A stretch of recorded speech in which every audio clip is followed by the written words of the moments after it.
Hello दोस्तों, नमस्कार। अभी की सबसे बड़ी खबर आ रही है, जहां पर आधुनिक हथियारों के साथ दुबई पहुंचे 2 भारतीय युद्धपोत पाकिस्तान की बड़ी धुक-धुकी। जी हां दोस्तों, आखिर क्या है इंडियन नेवी का सबसे बड़ा प्लान, पूरे दुनिया का है इस पर ध्यान है। जी हां दोस्तों, साथ ही साथ आपको बताएंगे जहां ताइपे में भारतीय सेनाओं के 3 प्रमुख, भारत और ताइवान के बीच पक रही खिचड़ी टेंशन में आ गया चाइना। बताएंगे क्या है ये खबर, साथ ही बताएंगे आपको जहां काठमांडू तक पहले किसकी ट्रेन पहुंचेगी। दोस्तों, नेपाल में भारत और चीन के बीच वर्चस्व की जंग, हिंदुस्तान निकला आगे। जी हां, सारी जानकारियां आपको बताएंगे, बने रहिएगा वीडियो के अंत तक। और अभी खबरों में आगे बढ़ने से पहले हमेशा की तरह अपने भारत देश का, भारतीय सेना का और भारत के संप्रभुता अखंडता का दिल से समर्थन करते तो वीडियो को भी कर दीजिए लाइक, चैनल को कर दीजिए सब्सक्राइब, बेल आइकन दबाइए, साथ ही कमेंट बॉक्स में लिख दीजिएगा जय हिंद। जी हां दोस्तों, तो चलते हैं पहली और सबसे बड़ी खबर की तरफ, जहां आधुनिक हथियारों के साथ दुबई पहुंचे 2 भारतीय युद्धपोत, पाकिस्तान की बड़ी धुक-धुकी। आखिर क्या है इंडियन नेवी का प्लान, बता दे। सैकड़ों बरसों की गुलामी से उपजी हीन भावना को पीछे छोड़कर भारत अब विश्व शक्ति बनने के लिए धीरे धीरे मजबूती से अपने पांव आगे बढ़ाता नजर आ रहा है। इस काम में भारतीय नौसेना बड़ी भूमिका निभा रही है। भारतीय नौसेना विभिन्न देशों के दौरे पर अपने युद्धपोत भेजकर दुनिया को अपनी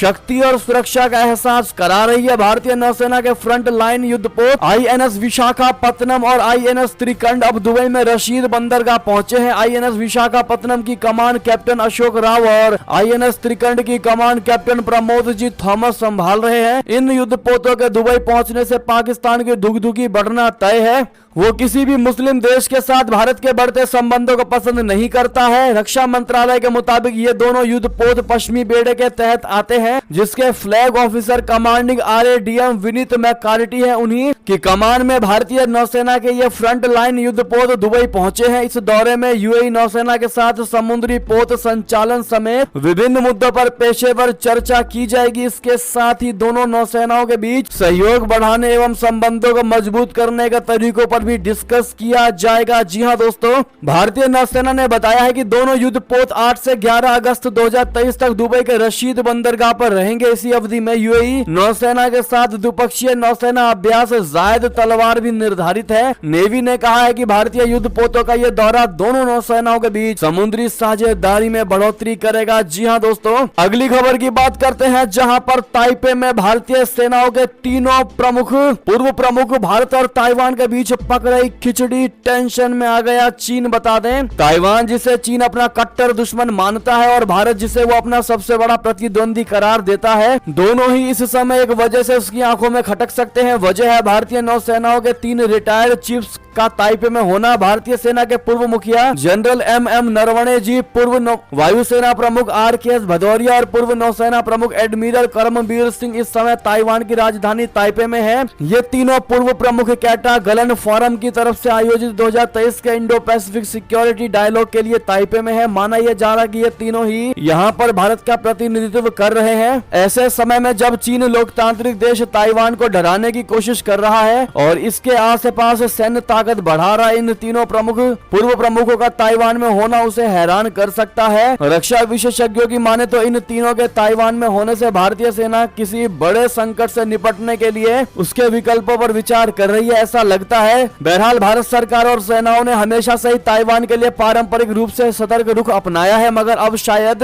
वो इस दिशा में ठोस तरीके से आगे बढ़ने पर विचार कर रही है। भारत की तीनों सेनाओं के पूर्व प्रमुख ताइवानी नेतृत्व के विभिन्न हिस्सों के साथ जुड़ने और भारत के विचार व्यक्त करने के लिए ताइपे में है। दोस्तों, ऐसे में सबसे बड़ा आपके मन में सवाल यही होगा कि आखिर ताइवान अपने भारत के प्रमुख क्यों गए। तो आपको बता दें, ताइपे में भारतीय सेना के 3 पूर्व प्रमुखों की मौजूदगी को लेकर कई तरह की अटकलें लगाई जा रही हैं। कुछ लोग इनकी मौजूदगी को ताइवान के खिलाफ चीनी आक्रामकता पर भारत के रुख की तरफ इशारा बताते हैं। ये बात भी दिलचस्प है कि भारतीय सेना का पिछले 3 सालों से ज्यादा समय से लद्दाख और वास्तविक नियंत्रण रेखा के पास बाकी जगहों पर PLA के साथ टकराव जारी है। PLA ने LAC की यथास्थिति को बदलने के लिए कई बार घुसपैठ की है। जी हां दोस्तों, साथ ही साथ ऐसे में आपसे सवाल है दोस्तों, क्या ताइवान का पूर्ण तरीके से भारत को समर्थन करना चाहिए? खुले तौर पर आप लोग क्या कहते हैं दोस्तों, अपनी राय अवश्य दीजिएगा। अगली खबर की बात करें, जहां चीन से आगे निकल गया अपना भारत। जब ये सवाल पूछा जाता था कि काठमांडू तक पहले किसकी ट्रेन पहुंचेगी,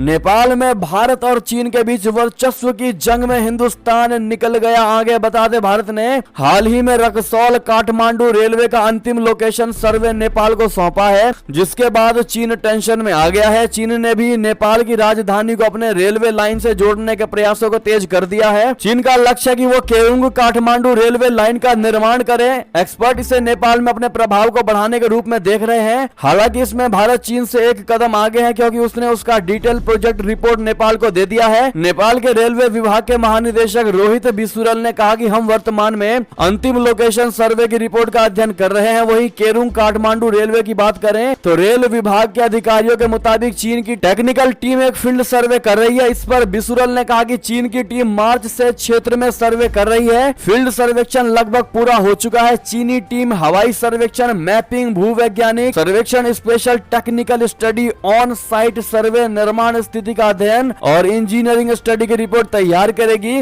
दोस्तों, रिपोर्ट के मुताबिक भारत में नेपाल के पूर्व राजदूत लोक राज बराल ने बताया है कि भारत पिछले कुछ वर्षों से चीन को पाकिस्तान की तुलना में बड़ा खतरा मानता है, क्योंकि भारत पहले ही आर्थिक रूप से पाकिस्तान को काफी पीछे छोड़ चुका है और दुनिया की प्रमुख शक्ति के रूप में उभरा है। यही कारण है कि भारत नेपाल में अपने प्रतिद्वंदी चीन का प्रभाव नहीं बढ़ाना चाहता। नेपाल का 2/3 व्यापार भारत के साथ होता है और नेपाल का तीसरे देश से होने वाला ज्यादातर व्यापार भारत के क्षेत्र के जरिए ही होता है। जी हाँ दोस्तों, अगली खबर की बात करते हैं, जहां पर इमरान खान को हटाओ नहीं तो दुनिया से अलग थलग कर देंगे। जी हाँ, अमेरिका ने पाकिस्तान को दी थी ये बड़ी धमकी। अब जाके इस डॉक्यूमेंट में हुआ है बड़ा खुलासा, जिसके बाद पूरी दुनिया में मचा हड़कंप। बता दें, पाकिस्तान में अमेरिका के कहने पर इमरान खान की सरकार का तख्ता पलट करने के संबंध में बेहद अहम सबूत सामने आया है। एक लीक डॉक्यूमेंट में यह खुलासा हुआ है कि पाकिस्तान के पीएम को हटाने में अमेरिका का हाथ था।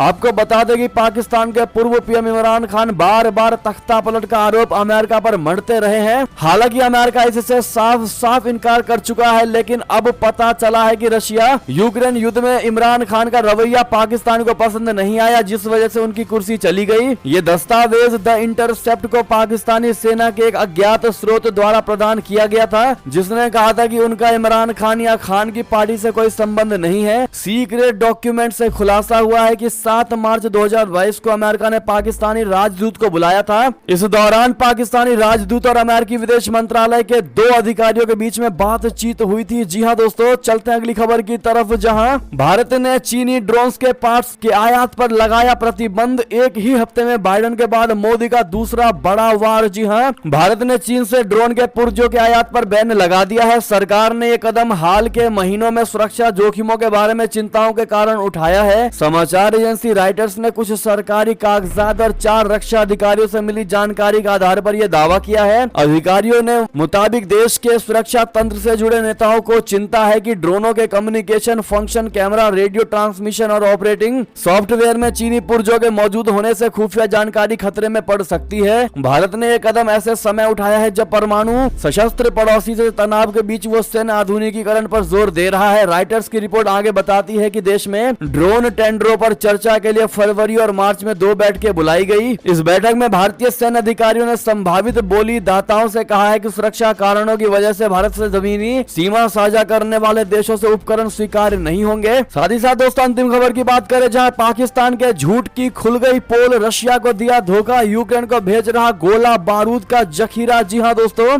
यूक्रेन के विदेश मंत्री की गुहार के बाद अब कंगाल पाकिस्तान एक्शन में आ गया है और उसने कीव को गोला बारूद की आपूर्ति की बड़ी योजना बनाई है। पाकिस्तान ने खाड़ी के एक देश से संपर्क साधा है ताकि उन मालवाहक जहाजों की पहचान की जा सके जिसके ऊपर अमेरिका का झंडा लगा हो। इस जहाज के जरिए 25 mm की गोलियों के 150 कंटेनर पोलैंड के रास्ते यूक्रेन भेजा जाना है। इससे पहले यूक्रेन के विदेश मंत्री की इस्लामाबाद यात्रा के दौरान पाकिस्तान की सरकार ने दावा किया था कि वो यूक्रेन को कोई हथियार नहीं दे रहा है। पाकिस्तान ऐसे समय पर यूक्रेन को हथियार दे रहा है जब ऐसी खबरें आई हैं कि रशिया से लड़ रही जेलेंस्की की सेना के पास गोला बारूद की भारी कमी हो गई है। वो भी तब जब पश्चिमी देश यूक्रेन को लगातार अरबों डॉलर के हथियारों की सप्लाई कर रहे हैं। दोस्तों, टीके रिपोर्ट के मुताबिक पोलैंड से हथियारों के इन कंटेनर को यूक्रेन भेजा जाएगा और ये अभी तक स्पष्ट नहीं हो पाया है कि पाकिस्तान के प्रस्ताव पर खाड़ी के देश की कोई कंपनी सहमत हुई भी है या नहीं, लेकिन यूक्रेन को इन हथियारों को बेचकर पैसा कमाना चाहता है। पाकिस्तान, लेकिन कितना बड़ा धोखा दोस्तों रशिया को पाकिस्तान दे रहा है इसका अंदाजा आप लगा सकते हैं। और एक तरफ रशिया जो मानवता दिखा करके पाकिस्तान की मदद करने पर लगा था दोस्तों, उसको सस्ते में तेल देने की कोशिश में लगा हुआ था रशिया, लेकिन दूसरी तरफ पाकिस्तान ने रशिया को ही खाई में गिरा दिया। बहरहाल दोस्तों अगर आप भी मानते हैं पाकिस्तान एक ऐसा देश है जो कभी सुधरने ही नहीं वाला, तो अपनी राय अवश्य दीजिएगा और कमेंट में मोदी है तो मुमकिन है कहना बिल्कुल भी मत भूलिएगा। और ये थी अब तक की सारी बड़ी खबरें। आपको हमारी खबर कैसी लगी? आशा करता हूँ बहुत अच्छी लगी होगी। थोड़ी भी अच्छी लगी है तो वीडियो को लाइक करके अपने भाई बंधुओं में व्हाट्सएप, फेसबुक, ट्विटर पर शेयर जरूर कर दीजिएगा दोस्तों। और वीडियो का भी कर दीजिए लाइक, चैनल कर दीजिए सब्सक्राइब, बेल आइकन दबाइए, साथ ही कमेंट बॉक्स में लिख दीजिएगा जय हिंद जय भारत। और यहाँ तक बने रहने के लिए सभी का